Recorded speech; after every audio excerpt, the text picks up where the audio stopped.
Sa number 8, padayon sa karon ang paghaylo sa Philhealth sa publiko nga magpa-enroll sa ila sini nga yakap na programa. Sunod sa Philhealth, sa 3.2 million na projected population sa Negros Occidental, 9.04% pa lamang ang nakaparehistro para sa yakap o na 293,506 sa mga banwakang syudad sa Negros Occidental. Ang San Enrique may pinakataas nga yakap registration, 39.64% sa ilang projected population ang nakaparehistro. Pero sunod sa Philhealth, ilang ginaduso hindi lamang magparehistro kundi dapat i-avail ang serbisyo. Sa idalom sang yakap program, may ara sang primary care benefit kaangay sang libre nga konsulta kag laboratory test, may cancer screening test benefit packages kag Philhealth gamot kung sa diin may 75 ka mga libre nga mga bulong nga sarang ma-avail. Bisan nga Philhealth member na, dapat gid nga magparehistro sa gihapon para sa yakap.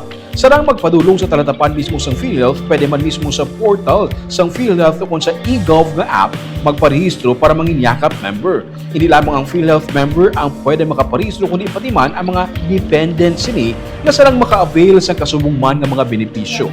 Sunod kay Janemy Halbuna, ang head sa Public Affairs Unit, dapat mangin proactive ang pagparehistro sa yakap kasubong nga regalo na sa aton kauhilingon. Antes pa man magmasakit o kung maglala ang masakit, makikita na sa mga doktor kag magpakonsulta.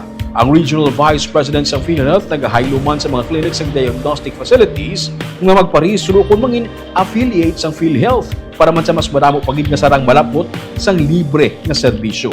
May 62 ka mga primary health care facilities para sa yakap sa Negros Occidental, 45 ka gamot pharmacies kag 5 ka mga cancer screening facilities.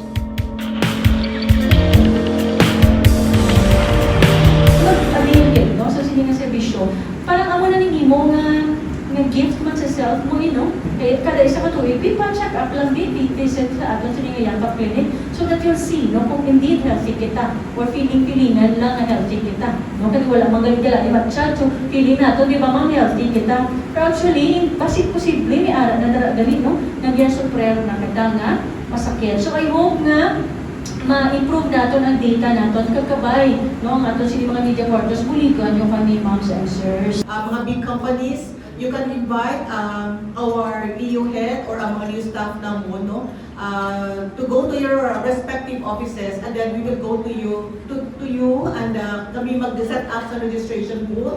We will bring computers para ma-facilitate na mo ng inyong registration. We need you media partners to disseminate this because kulang pa din. And I would like also to take this opportunity na i-invite also ang mga diagnostic lab mga private clinics na magpayakap silang accreditation. Kaya we need more access sa population natin na may pang-ato ng mga yakap clinics.